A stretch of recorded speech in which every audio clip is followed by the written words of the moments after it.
Happening now, why some local officials are speaking out about flaws in the state's plan to regulate out-of-state visitors. Plus, after months of anticipation, a TV show shot in Fredonia will debut its season tomorrow. Details on where to watch. And the sunny weather is going to continue. We could have a couple days of record-breaking warmth. I'll tell you about it next. The News at Noon starts now.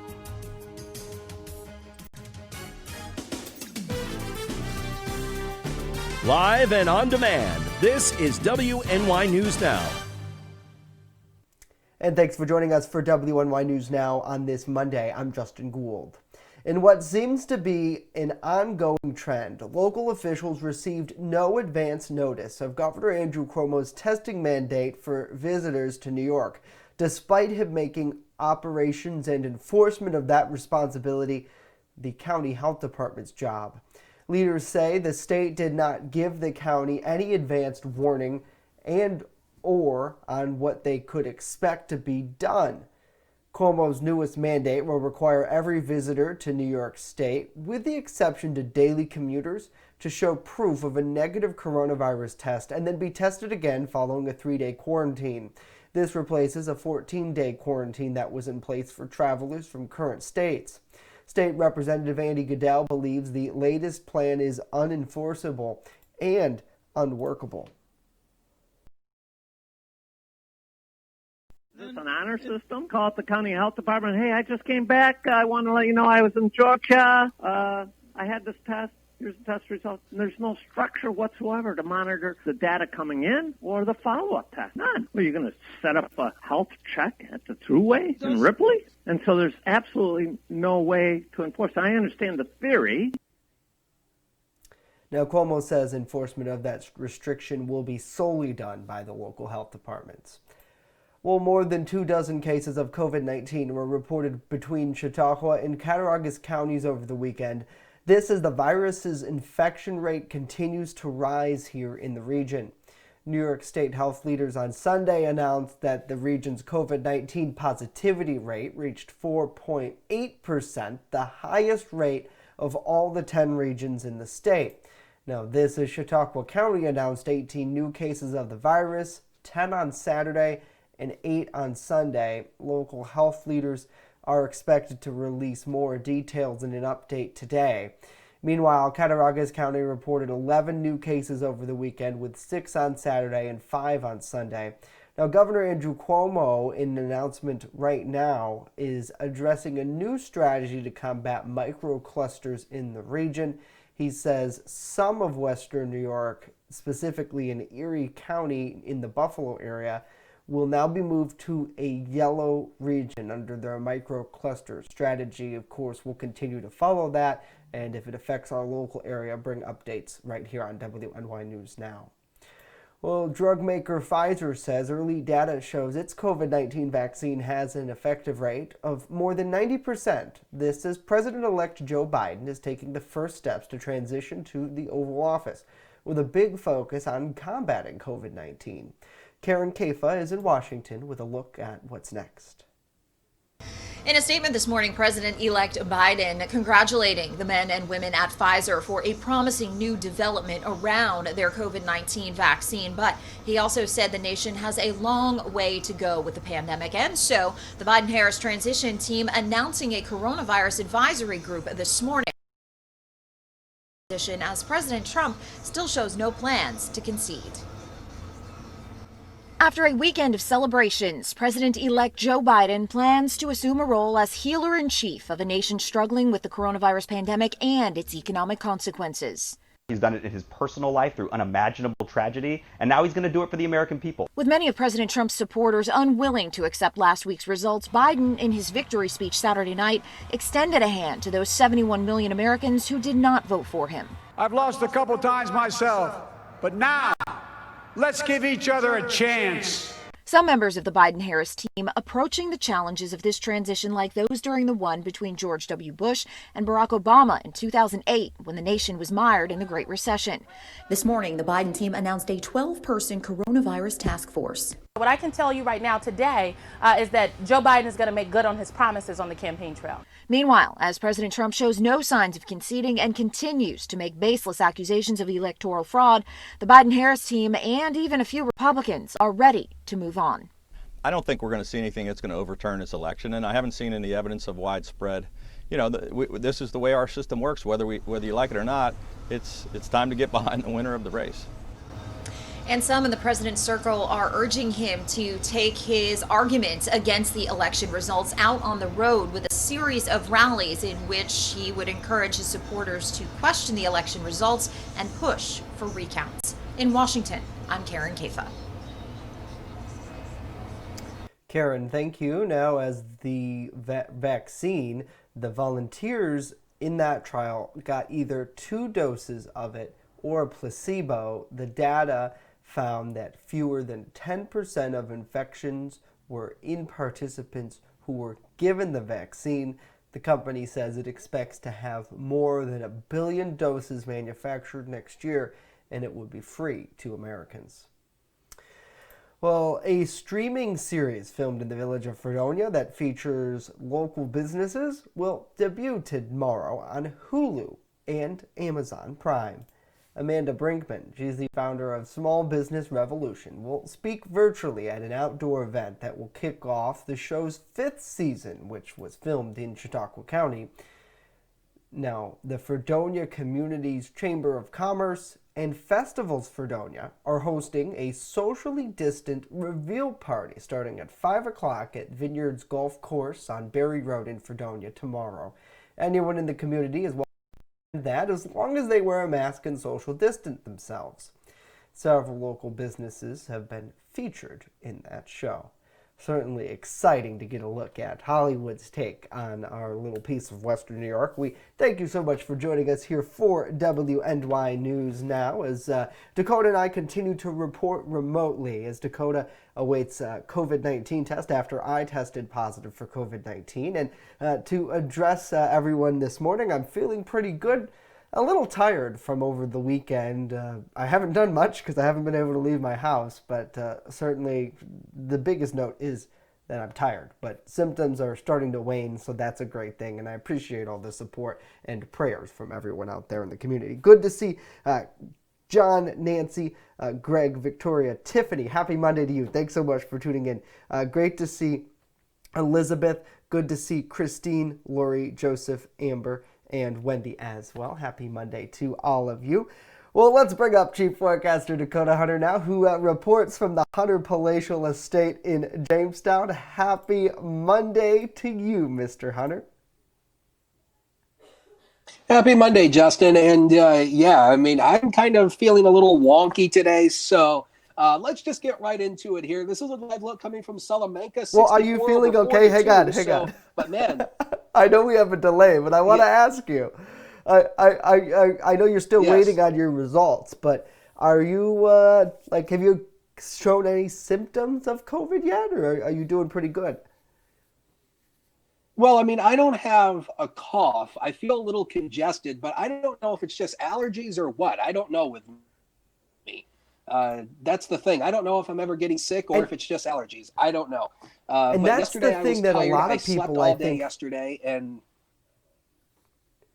yeah, and I think that this delay is going to ruin us. I'm so sorry, but the thing is, I think that's what a lot of people see is that they can't tell whether it's allergies or whether it's actually COVID-19. So, wishing you the best. I hope you get more rest this afternoon too. That's what's on my bucket list anyways. Either way, so I'll let you get to the weather now. But no, I hope I didn't get you sick. But I think that's the thing. It's like, my girlfriend and I were talking about how people react from COVID and the whole diagnosis, and you look at it and it's like, at the end of the day, if you get it, you get it. I know we've talked about this before, where it's like it's out there, it's in the community, just like the flu and colds are. Right. So, but nevertheless, glad that you're here. Of course. Happy to have you with me. I really appreciate it. So Oh, I my just asked the gosh. viewers to bear with the delay because it's really All long. right. Let's go into it. 64 over 42 in Salamanca. Satellite and radar shows you not a whole lot there, just a few clouds that are basically to our north. But otherwise, today is going to be lots of sunshine out there. 67 here in town, 62 Mayville, 75 in Fredonia, 73 Dunkirk, and also 75 over in Erie, 60 in Warren. Olean not reporting anything. The airport there is, I think the AWA station there has gone a little AWA. 70 was the high yesterday. Did not break the record yesterday. The record high for today is 71, set in 2009. We're going to get dangerously close to breaking that record. And 10 is the record low set in 1991. So through the afternoon, just gobs of sunshine for you. Near record warmth, light wind 71 to 76 with a south wind 3 to 8 miles per hour. Tomorrow could be another record breaker. How warm? Plus, do we get any rain in the forecast? I'll tell you about it in a few. Justin, back to you. Alrighty, Dakota, thank you very much. Well, a local Jamestown church will be hosting a public screening of the Walking While Black, Love is the Answer documentary this week in our community. The documentary explores the challenges law enforcement faces while policing in communities of color. Now, it features interviews with peace officers, faith leaders, educators, activists, and others. The film works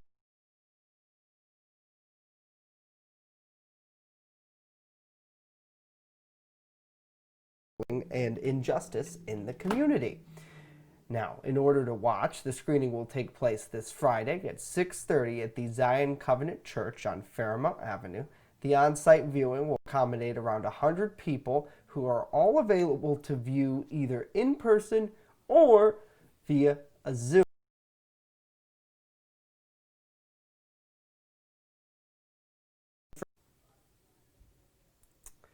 Well, the Better Business Bureau is warning people not to fall for fake coronavirus studies. According to the BBB, scammers are sending out text messages prompting fake clinical trials. Now, they get emails that claim that the study pays upwards of $3,000.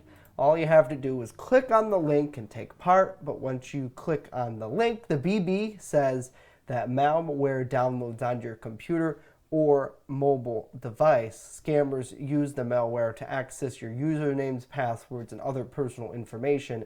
Even if the link takes you to a website, it might not be a real clinical trial, especially if they ask for personal information like a government ID or bank account number. The BBB explains that real medical researchers would never ask for that kind of info during a screening search. Well, straight ahead here, a lot more to tell you about. The plan to reopen colleges in New York State will soon to come. And later, what message the DEC has for hunters looking to grab their big buck this season. Stay with us as WNY News Now continues.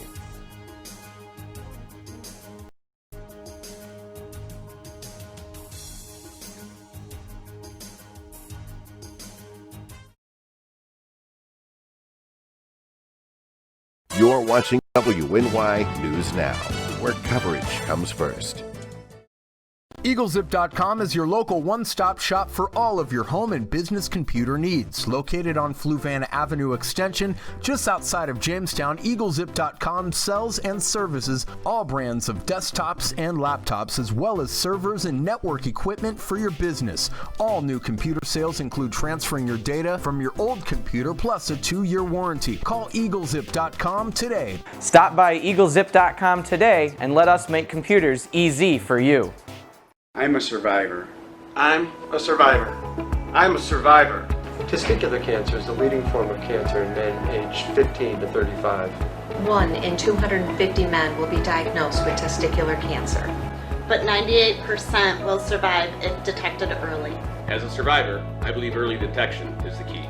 Learn how to do a testicular self-exam and other important facts about testicular cancer at oneball4tc.com. Want weather now?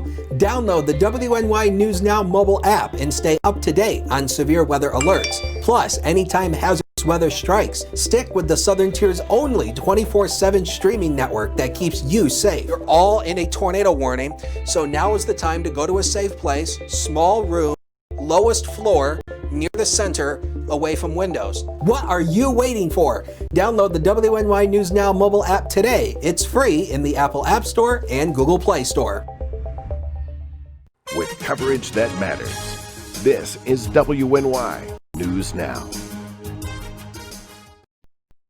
And welcome back. A plan to get students back to college following the winter break has been released. Yesterday, SUNY Chancellor Jim Malatras released a new SUNY system-wide plan for the spring semester. It includes starting classes later than usual and canceling spring break. The main concept of the comprehensive plan includes all students to be tested for COVID upon their return, pushing the start date of that semester back for in-person instruction until February 1. Now, the cancellation of spring break and all students must complete a 7-day precautionary quarantine prior to their actual arrival on campus. And it also includes wearing masks at all times and social distancing. Now, what students should know will be sent via a packet so they can know what to expect when starting their courses this spring. Well, the Democratic Party won the White House in this past election, but they weren't as successful elsewhere. Despite making historic gains in the House during the 2018 midterms, Democrats weren't able to expand their majority last week. John Lawrence explains more on where the power stands. President-elect Joe Biden and Vice President-elect Kamala Harris getting ready to conservative principles, we're going to fight for the things that we believe in. Now, although President was denied a second term, Republicans didn't go away empty-handed on Election Day. At least 7 Democrats lost House seats while voters helped the GOP hold firm in many suburban areas that Democrats were hoping to win. We're going to have to bring all parts, our united, as I could be some days, and it's going to force us to listen to each other and try to find ways to get some really important things for the American people done. As for control of the Senate, all eyes are on Georgia. Incumbent Republican Senators Kelly Loeffler and David Perdue are in tight runoff races, and John Ossoff, respectively. If these Senate races go to the Dems, Kamala becomes the tie-breaking vote, and it becomes much, much more likely that Joe can push forward the kind of robust agenda our country needs to rebuild right now. But if Senate Majority Leader Mitch McConnell keeps his position, President-elect Biden will likely have to adjust his goals over the next 4 years.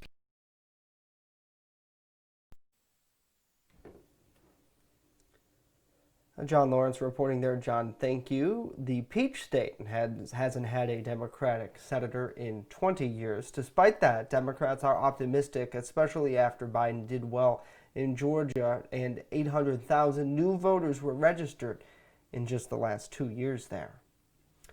Well, the New York State Department of Environmental Conservation is asking hunters to report deer who they think are infected by epizootic hermetic disease.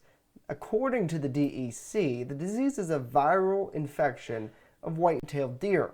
Now, it can't be contracted by humans and can't be spread from deer to other animals.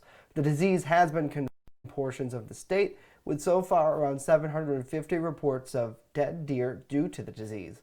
They say the disease is carried by small biting bugs. Symptoms in deer include fever and various organs and other muscle problems, and swelling of the head, neck, tongue, and lips. A deer that's infected might look lame or even dehydrated. Once infected with the disease, deer usually die within 36 hours. They're often found dead near a water source. The DEC advises hunters to not handle or eat any of the meat of a sick deer. Well, 3 iconic toys have been introduced into the Toy Hall of Fame, and the winners are Baby Nancy, the first black doll to have an afro and dark skin. The groundbreaking doll was launched nationwide in 1968. The toy is credited with making cultural and commercial breakthroughs here in the U.S. Now, Sidewalk Chalk, one of my favorites, was also inducted. Great masterpieces have been created on sidewalks all over the world because of the sticks. People use chalk to play games outside, such as tic-tac-toe, hopscotch, and Foursquare. But last and certainly not least, Jenga has been introduced into the Hall of Fame. According to the manufacturer, the wooden block game was crafted in 1970. Fun fact, the record for the highest known Jenga tower is a complete 40 stories. That's pretty cool. The Strong National Museum of Play announced the total of 12 toy finalists back in September. Anyone could have nominated a toy to be to the Hall of Fame. Final selections were made on the advice of historians and educators. That's certainly pretty cool, and toys have a big part in a lot of people's childhood lives. Let us know what your favorite toy is down in the comments below. Good to see Linda, good to see Larry, Anthony, Roger, Gary, and Misty as well. Happy Monday to all of you. Thanks so much for joining us here for WNY News Now. Dakota, there's certainly a lot of great toys that made it to the list, but the final three really taking it home. And I think a lot of people, sidewalk chalk for me, Dee, was a really big influencer. Is there anything that had a really big influence on your life that was mentioned there? Actually, no. I never played Jenga, never understood it. I never really got into sidewalk chalk. My childhood was boring. Most of my childhood was spent playing with vacuum cleaners. I had a very sad childhood. Yeah, but that made you come out to be a pretty clean person altogether, so that's good, right? Yeah, but everybody likes to play house with a vacuum. Well, I mean, in terms of, toys, I think my favorite toy was the Light Bright. Anybody remember the Light Bright? Yeah, that's a good one. Yes, I love those. So I think that might have been my favorite toy. I don't know if that's in the Hall of Fame or not. If it's not, it needs to be. I think it might be. I'm not 100% certain on that. I can barely remember what I did 2 days ago, let alone if something got inducted into the Hall of Fame years ago. Let's get into weather here. As I told you, we could be getting close to record highs today, tomorrow. The record for today is 71. Set in 2009, we are forecasting 73. And so if we hit that, that will be a new record for us. The record high for Tuesday is 72, set in 1999. We're forecasting 71. Pardon me. And on Wednesday, we're forecasting 74. We will likely not hit that record. The record high is 69, but we'll keep our eyes on that and see what happens there. Right now at the airport, 67 degrees with a south wind of 6, and it feels like 67 degrees out there. We don't have a heat index or obviously a wind chill, and a heat index or a wind chill value for that matter. Future scan shows you nothing. This actually is running. It shows you nothing through the day today and nothing through the day tomorrow. Now, as we get into Thursday afternoon, or Thursday evening, we are going to see a few scattered showers coming our way as we progress through the day here, and that's going to be the case going into Wednesday. Satellite and radar composite, you can see just a few of the snow showers up there behind the banner, and I don't, hold on a minute. Apparently you cannot see me. You can see me, but you can't see my graphics for some reason. So I guess we'll just go without them today, I guess. But anyway, high pressure is in control. So no change tomorrow, no change today, tomorrow. And we will not have any weather hassles until Wednesday, just a few scattered showers in the afternoon. Otherwise, sunny weather all the way through the end of the week into the weekend. And our next chance of rain into the weekend is going to be on Sunday, Justin. Alrighty, Dakota, thank you very much. Coming up next, we remember a legendary game show host. Stay with us. You're watching WNY News Now, your source for breaking news. First Defense Weather is sponsored by 42 Degrees and Sunny, smokin' deals on smoking accessories. Learn more at 42degreesandsunny.com. That's 42degreesandsunny.com. Extra, extra, read all about it. Not tomorrow, but right now on the WNY News Now mobile app. Follow local news that happens. The mother of a special education student at Maple Grove High School is speaking out. And stay informed with the Southern Tier's only 24/7 streaming network. And Lake Erie is covered in less than 1% of ice as this winter season has entered its peak. Download the WNY News Now app right now. It's free on the Apple App Store and Google Play Store. Speaking up for what's right. Helping out when things go wrong. Raising our voices alone or together. Not just breaking news, but breaking barriers. Fighting for victory on the battlefield and on the playing field. Seeing the world through new eyes and the earth from miles above. Redefining beauty, brains, and what it really means to be queen. Making ourselves heard on stage and on screen. Showing the way in Silicon Valley. And showing up for others wherever help is needed most. Not just making our mark, but making a difference. Now that's a job for a Girl Scout. Girl Scouts, preparing girls for a lifetime of leadership. You're watching WNY News Now, where coverage comes first. And welcome back. Finally here today, game show host Alex Trebek has passed away. With his earnest but kind demeanor, Trebek presented over the show Jeopardy for more than 3 decades. Stephanie Elm has more on his life and his very impressive career. This band's monster album included Crush with Eyeliner. REM. Jeopardy's Alex Trebek had all the answers on the popular game show. The revamped version of Jeopardy was an instant hit when it debuted in 1984. With its distinctive answer and question format, the syndicated game show made the Canadian-born Trebek a star. Luck plays a very important part in success in television. If you're lucky enough to wind up on a show that the people take to heart, then you're set. Jonathan, what is the elbow? The long-running game show earned him 5 Daytime Emmy Awards and a Lifetime Achievement Award for Outstanding Game Show Host from the Television Academy. Being nominated is nice. You don't get too excited about it, but I'll tell you something, if I were not nominated, I think I'd be disappointed. I'd be sad.